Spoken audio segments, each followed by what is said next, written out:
This is how difficult it is to turn around your personality, okay? This is how difficult it is. At age 0, you're just developing it, and then it becomes harder and harder and harder to change your personality. And here's the problem. Here's the opportunities that you have to practice changing your personality around women. It like does this. So like, think about you when you're 8, 9, 10 years old, okay? When you're 8, 9, 10 years old, you're in school, there's a ton of women and a ton of people around you. You've got so much opportunity to change and mold and learn and figure out your personality, right? Like, you get a little farther along, you get to high school and college, people are in cliques now. It's not boy, girl in classrooms and you're all partnered up. So there's like kind of cliques and groups and shit, but at least you still got like women around you and stuff, right? Your personality is a little bit more set. And then you hit these points of like, okay, now you're 30 years old. Now you're working. You've got a job in computer science. Even if there are women working, they all work in the front. You don't see any of them ever. You have no women to practice any social skills on. Your personality is a lot more ingrained at this point. Even the games that you play are like 95% men. And you're getting progressively more down these curves. So what Destiny's saying is that it's all about your personality, right? Like relationships and, you know, your ability to get girls is all about personality. And it's not what the RP says, right? It's not about like money, status, game, and looks. Utterly ridiculous. This seems like a reality that's hard to get away from. I don't know what the answer is to. I don't know what the answer is to this.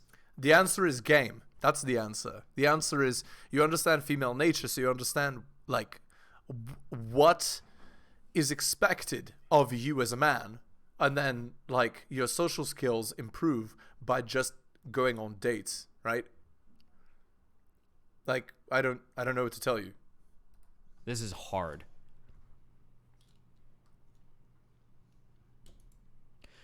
Is this talking specifically about people who are working and not in uni? Yes, you dumb fuck. If you're in university, you still have opportunity to meet a lot of girls, but yeah. I mean, in 2022, you have lots of opportunity to meet girls. You just can't do it during work, right? Whereas at school, you know, if you're in, you know, grade school or whatever, of course, you don't have to do anything to meet girls, right? They're there. They're right there in front of you. It's hard to change your overall personality as you get older, but most people could easily improve their likability. Yeah. Another thing, and this is something I started thinking about a lot over the past few months, because I tried to think, because I can talk to a ton of women. I'm usually super fine with women. I don't have any anxiety at all. And I try to think about like, well, I wonder what, because I went to an all boys high school, so I didn't even have female classmates. So I don't know like how I picked that up, but I remember when I was like 15, 16, like my whole friend groups were like almost all women, because the girl that I dated, the women that I dated were all in the same friend group, and I was always going after school to hang out with them at the it's called Marion High School in Omaha. It was an all girls high school, so I'd always she would pick me up from school because I didn't have money for a car, and then she would drive me, and then I would just hang out with her and her 4 or 5 friends that were all girls, and I would hang out with them all day. And so I think that's why you have your effeminate demeanor. But anyway, yeah, I don't know what to tell you. Like, so what Destiny is saying is it's all about personality, right? It doesn't have to do with your looks. It doesn't have to do with who you know. It doesn't have to do with your muscle. It doesn't have to do like. And then he ends up in a relationship with a girl that CKs him. Like, I don't know what to tell you. Hello and welcome to the Helios blog. My name is Helios, here for another reaction video. If you're new to the channel, liking the content, hit that sub, hit all for notification. If you'd like to support me, I do have a Patreon with exclusive content, newly revamped, posting weekly content. Patreon.com/theheliosblog. Again, it's patreon.com/theheliosblog. By the way, I totally forgot to do this, but I need to change the overlay, and I will do that right now. There's actually been a new contributor, so I'm going to modify the overlay. 1 second. I just need to put my mic down. Here we go. Okay, shoutouts to... 1 sec, I just need to find the proper box here. Latest donations. Okay. So, what's his name here? Let me find it. Adrian R. Okay, so shoutouts to Adrian R. I'm going to put you just above Tom M here because it's R. $10. Okay. Oh, I should put here. I'll put the $sign before like I did before. And let me copy and paste this. Okay, thank you, Adrian. And top donations, and Adrian will be here as well. Okay, there you go. Thanks so much, Adrian. So again, you could drop me a donation. like Adrian R, Tom M, shout outs to them. Okay, anyway, let's continue with this video. For me, at a really, really early age, humble brag harder. It's not a humble brag, you retarded. It's just facts. At an early age, I was lucky enough that I got to socialize with a ton of women. And so then for me, it's like not a big deal. I don't think about it. But if I had gotten to college, because my hobbies were all very male driven. I was very nerdy. I played and when I say nerdy, a lot of you guys don't know this, okay? Because you guys are all like 22. Back in my day, being a nerd meant you were a fucking loser. It's not like today where nerds are cool and everybody wants to fuck Bezos and Zuckerberg. Back in my day, if you were a nerd, it was like pussy repellent, okay? You were kryptonite as soon as you started talking about some of the games you played, okay? Girls weren't like, oh, I love Smash and Pikachu, and they were like, oh, Pokemon, you must not shower, right? That's what it was like back in my day, okay? So I played games in an era when women didn't like them. There were almost no women involved in the hobby, any of that shit. Yeah, nowadays women are involved in the hobby because they're not competitive with the standard chads, and so they go for the chads that play the video games, right? They now go for them because it's a less competitive market, right? There's chads in every market, right? But the girls in that market are saturated, right? But the games market wasn't, and so girls moved in, right? Anyway. And it was a way different scene, but I was lucky enough. But if I hadn't had been socialized around like groups of women, if I hadn't had been in that area, by the time I hit college, I was working 60 hours a week, school full time. I didn't have time to like talk to women. I didn't have very many women friend groups in college. I had women friend groups when I was working, but I don't know what I would have done to turn my life around socially at that point. Like if I hit 22, 23 and I hadn't like had friend groups or women, I think I would just be fucked. Yeah, I don't know. I'm not sure. So what he's saying is to get laid, you need to have female friends. False. Plenty of guys get laid without having any female friends, quote unquote, unless they're friends with benefits, I guess. Yeah, this what is this ridiculous garbage? It's implying that you need to be friends first, right? That you need to be socialized in a female way first, or whatever. Like Destiny is totally wrong about this. This is like, if you're listening to advice by Destiny, you're gonna get destroyed. Like, yeah, it's ridiculous. So I don't know what the answer is, other than like adult school, where you like force like, okay, we're 30 years old, for 1 year, all of you guys are going to be thrown together in classrooms again. You're going to learn to talk to each other. Yeah, it seems really, really, really difficult. It seems really, really, really difficult. Yeah. Yeah, I mean, with online dating and stuff, it's not. If you're Chad, right? If you're the top 20, otherwise you're not getting, you're not socializing. But by the way, how did people socialize before? It's funny that Destiny has no idea. But in the old order system, you would socialize at church, right? You'd go to church on Sunday, and that's where everyone would be, right? And you'd listen to the sermon, and then afterwards there'd be something, right? There'd be some kind of event that you guys would do, everyone together. Or, you're in church school or whatever. I mean, church school is when you're younger, but you get what I'm saying. There would be some kind of event, maybe... there'd be some kind of food that you have to eat for some person that died or whatever. And, you get into your tables and you're talking to people and you're eating the food and you're, paying respect to that person. But at the same time, there's lots of opportunity for socialization, right? That's the old system. And in fact, in the old system, people would get married much earlier as well.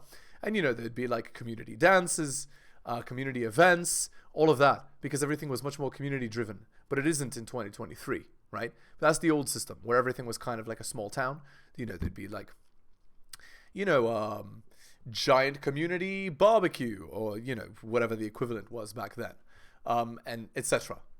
All kinds of festivals for the community and so on, for people to socialize and get married and have children and so on. But it's not like that anymore, right? In 2023, everything is fragmented because divide and conquer, when everybody's weak and split and all of the family units split and break up, then you can tax everybody, right? And you can make money off of people's misery effectively.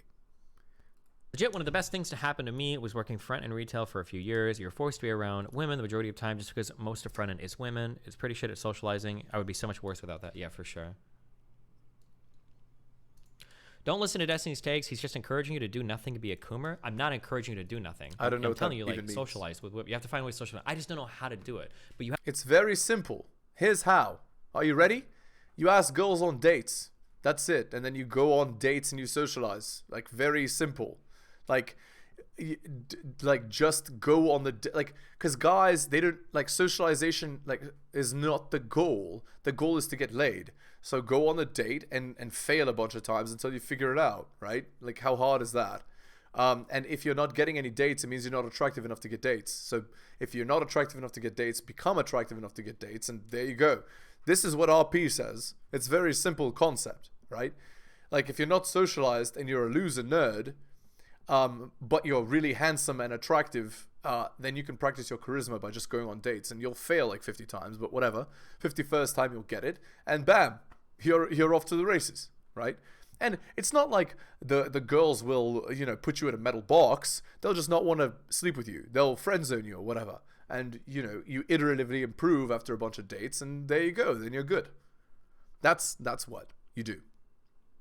You have to socialize with women. You got to find a way to do it. I don't know how yet, but I'm telling you that the red pill way of be more masculine and embrace your masculine and all that shit, nobody gives a fuck, bro. You're not. That's not true. Factually incorrect. Women are more attracted to more masculine men. And that's not just in demeanor and in personality. It's also in appearance, right? If you have a masculine appearance, like let's say you look like a boxer, a weightlifter, you look like a fighter, whatever, and then you also have like a masculine kind of demeanor, no, women will definitely be attracted to that. Definitely, without a doubt, they'll be attracted to that. Not gonna get women with that. You're gonna get False. women that are trying to escape their moms and dads. False. That shit is not the answer. There's just no way. There's no False. shot. Like, it's really funny that Destiny says this, and yet his relationship is a unmitigated disaster. He doesn't know what he's talking about. Like, again, girls want a father figure in their life. So, like, that's just how it is for women. Okay, anyway, here's an article by Rollo Tomasi. It's called A New Hope. Towards the end of the bitter taste of the RP, I wrote this: the truth will set you free, but it doesn't make the truth hurt any less, nor does it make truth any prettier. And instead, it doesn't absolve you of the responsibilities that truth requires. One of the biggest obstacles guys face in unplugging is accepting the hard truths that game forces upon them. Among these is bearing the burden of realizing what you've been conditioned to believe for so long were comfortable ideals and loving expectations, and that these things are really liabilities. Call them lies if you want, but there's a certain hopeless nihilism that accompanies categorizing what really amounts to a system that you're now cut away from. It's not that you're hopeless, it's that you lack the insight at this point to see that you can create hope in a new system, one in which you have more direct control. One of the hardest lessons I had to learn when I unplugged was throwing away hope. Not real internal personal hope, but rather the hope I'd been led to believe was a realizable state. If circumstances, if personalities, if fate or some other condition defined by the feminine imperative would just align in such a way that I'd been conditioned to believe it could, then that feminine defined contentment could be actualized. I wanted very much to realize that idealized state by defining hope, or having it defined for me, in a context that was never of my own choosing. I got just as depressed as anyone else when I unplugged. I got angry. I didn't want to think I'd invested so much of myself in something that was fundamentally unattainable, because my understanding of it had been incorrect. My own unplugging was a gradual affair and came after a lot of drawn-out trauma. And yes, to realize that all of that trauma amounted to nothing after hoping and struggling to mold myself into something that I was led to believe was achievable was even more depressing. It wasn't until I realized that the hope I was sold came from the same social paradigm that never held my best interests as a priority that I threw it away. That was a tough day because I realized in doing so I would have to find a new sense of hope for myself. It seemed very nihilistic at the time, and I had to really make an effort not to make that choice from a sense of self-pity. One particularly hard revelation I had to disabuse myself of was understanding that women love differently than men. That was tough to embrace because the old hope I was struggling to realize was based on the primary tenet of BP thinking, the equalist notion that men and women share a mutually recognized, mutually accepted concept of love. Once I understood this was an idealization rather than a reality, and that women can and do love men deeply, but an entirely different feminine specific concept of love, I discovered that I no longer hoped for that mutuality and embraced the hope that men and women could still genuinely love each other from their own perspectives of love without a mutual consensus. I remember then an older man I'd done some peer counseling with while in college, and how this man had essentially striven his entire life to please and content his ex-wife, and his now second wife for more than 30 years. From his early 20s, he spent his personal life in a hopeful attempt at contenting, appeasing, and qualifying for a mutually shared state of love he believed those women, the only two he'd ever had bedroom fun with, had a real capacity for. At 73, he spent his life invested in a hope that simply doesn't exist, that he can be loved as a man ideally believes a woman ought to be able to love him. just as all the romantic, feminine-defined ideals of love he'd learned from a feminine-centric social order had convinced him of for so long. This is why I say that men are the true romantics, because the overwhelming majority will devote a lifetime to the effort of actualizing a belief in a male idealized love to find fulfillment in a woman and for that woman. Old hope for new hope. I hope that doesn't sound too fortune cookie, but it's a prime example of redefining hope in a new RP-aware paradigm. You can hope and thrive in a new RP context, I know I do, but it's much easier when you internalize RP truths and live with them in an RP context instead of force-fitting them into your old feminine-defined BP context. I can imagine what my marriage would look like if I haven't made the RP transition and learned to use that awareness of it. There are a lot of guys paying marriage coaches $149 an hour because they never did. There was a comment buried in last week's comment thread from Hobbes that was too good not to include. I think I get it. For years I've been bitter about this need to perform, about how this shows that women do not love us as we love, etc. And just now I was reviewing my old relationships and I recalled something. In each of my relationships, prior to meeting the woman I eventually fell in love with, I was constantly working on myself. I would get in shape, hang out with friends, explore my environment and work on myself and my music, etc. As soon as I would quote-unquote fall in love, I would slowly drop those activities. I'd focus on being a good boyfriend, I'd focus on providing and being what she wanted, what I thought she wanted, better said. And here is my eureka moment. What I recalled each time was being unhappy. What I recalled each time was feeling boxed in and kind of dull, of feeling trapped. Is this what Rollo means when he says our response to women is a conditioning and that the sadness we get from RP truth is a result of behaving and believing something that's not really our nature, but the result of having someone else's behaviors and beliefs instilled into us? So I think I finally understand it for myself. The talk of putting yourself first, of performing, is really just a way of saying you don't have to do what people say you're supposed to do in a relationship. You don't have to drop everything for her. You don't have to stop doing what you like and love, and you don't have to kiss her ass. In my case, I dropped everything for two reasons. One was to do what I thought I was supposed to do, what I heard women say they wanted from a man, what my mother said a man should be, etc. And the second reason was insecurity. I wanted her to love me. I didn't want to rock the boat. I was scared of losing her, and so eventually I did. I believe that in order for me to be worthy of her love, I had to go along and give her what she said she wanted, what I was taught she wanted. Is this what Rollo and everyone else is talking about? Because I think I finally get it. Up to now, I've faked my game to some extent. I just knew better than to do certain things or did things I knew would make me attractive to women. But seeing this now, not only am I realizing there's nothing to be bitter about, I was always happier working on myself and my interests and actually resentful of having to stop them. But that I'm actually happier doing this thing women want is called performing. In a way, you are performing, as Rollo says, either way.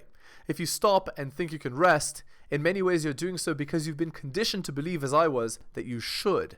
That real love meant you could and should. Anyway, maybe this is simply me and my personal experience, but it makes sense to me. And I think this has revealed to me something monumental personally. Maybe other guys have a different experience of it, but this is how I've seen it played out in my life. I feel better. All right. Back to this disaster of a video.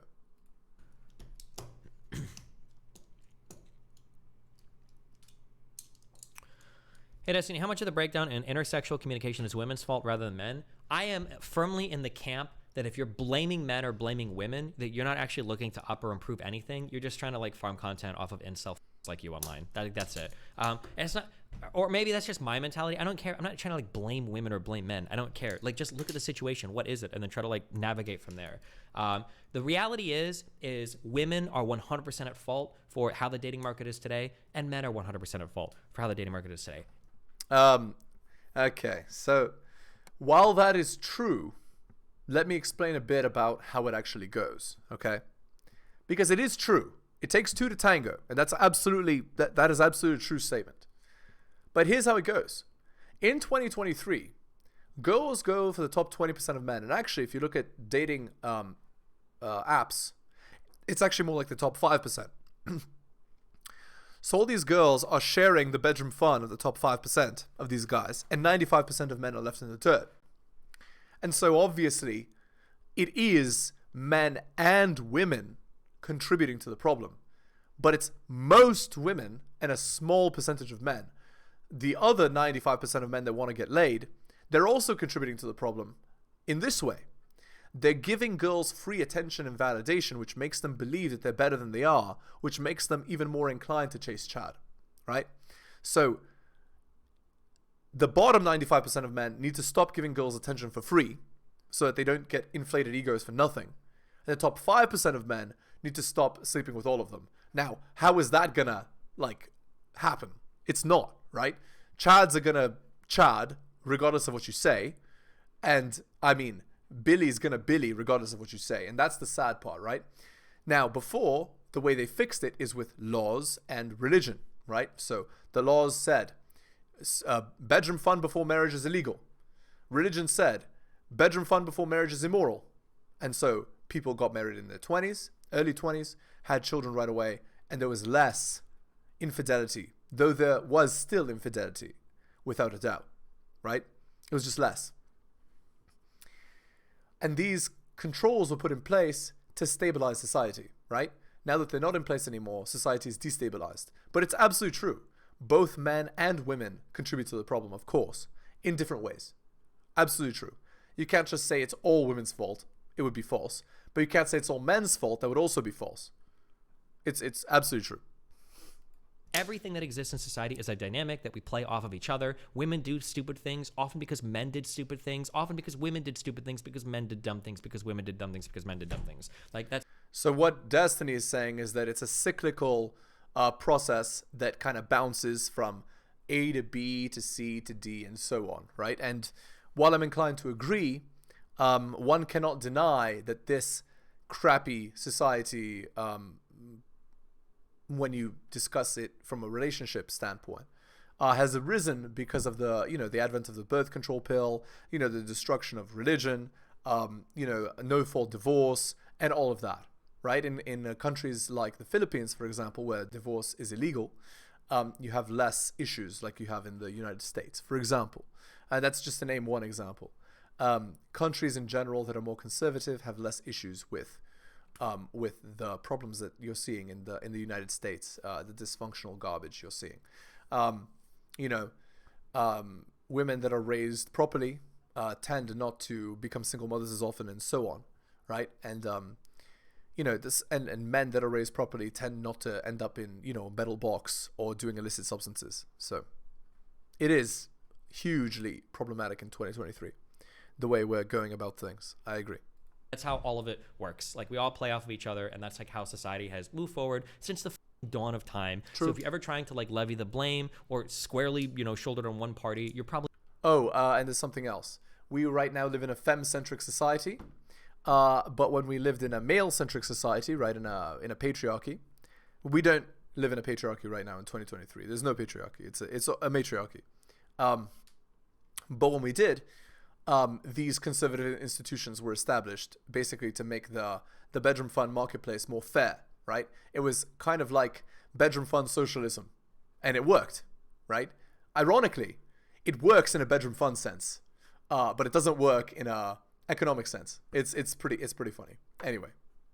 Probably missing some part of the bigger picture. And that's usually the issue, is that if you're blaming one gender, you're an idiot because you're probably missing something that you or your gender is doing. That's the problem. It's like when we got into that argument of Fresh Fit, like, oh, women play games. They do. A lot of women Indeed play a lot of stupid games. But why? Because men play games too, right? And why do men play games? Sometimes men play games because maybe women suck at communicating, because women don't communicate what they want exactly. That's not why. Men play games because they're Chad, because they're top 5%, right? And so they play games because they have the options to be able to play games, right? So the modern 2023 marketplace looks like this. Top 5% of men, they have gigantic options and basically act like women do in relationships. And the bottom 95% of men, they have nothing. And the top 95% of women, they act like they're sugar spice and everything nice and they can do no wrong. And the bottom 5% are invisible. But the top 95%, and basically what they do is they use that attitude to their advantage, and the free attention they get to their advantage, right?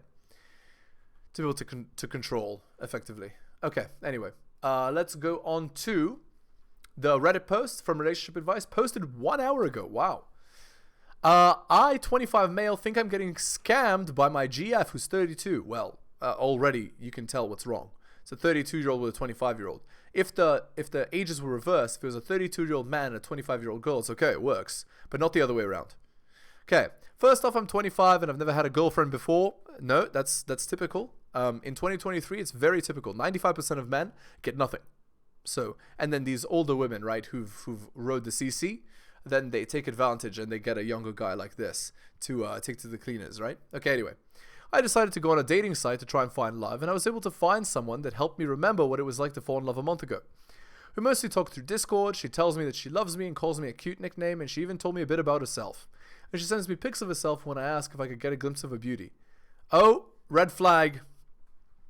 Glimpse of her beauty. This is, what's it called? It's indicative of a white knight chivalrous mindset. The guy is totally BP. But recently, some things that she's asked me to do has got me a little bit paranoid. It started off with me sending her a little money to help pay her rent or a medical bill for her daughter. But now she tried to get me to get a gift card so she could get some cash, so she can sign up for some side job. Something I didn't immediately notice was when I sent her money through a money sending app, her name didn't match her profile name on Discord or a profile on the dating site. The name, whatever, came up. A boy's name. I really don't want to believe that I'm getting scammed because she sent me pictures of herself and her daughter. I wanted to find love and I nearly cried when driving my car thinking that I'm getting scammed, and I'm almost crying right now typing this. I've sent nearly $2,000 to her already and I'm starting to get suspicious. I really hope that I'm just getting paranoid. Can someone please help me? When I looked online, some normal people mentioned it was a scam. It is a scam. You're getting scammed. But this reveals a deeper issue. It reveals that some men are so desperate for love and connection that they'll take anything, including this. That's 2023, guys. Okay, let's look at the top comment. If it doesn't say it's a scam, yes, you're getting scammed. 500 upvotes. 100% scam. Sorry, bro. Okay, good. All right. Yeah, if they ask for money, they're a scammer. Okay, we're going to end the video there, guys. Again, if you're new to the channel, liking the content, hit that sub, hit all for notifications. If you'd like to support me, I do have a Patreon with exclusive content, newly revamped, posting weekly. It's patreon.com/theheliosblog. Again, patreon.com/theheliosblog. If you'd like to support me, you can also drop me a donation. Like Tom M here and Adrian R. Shout outs to them. Again, guys, thank you so much for taking the time out of your busy day to listen to the content. I really do appreciate it. Especially if you listen to the end. Thank you so much, guys. Take care of yourselves, and I will see you next time.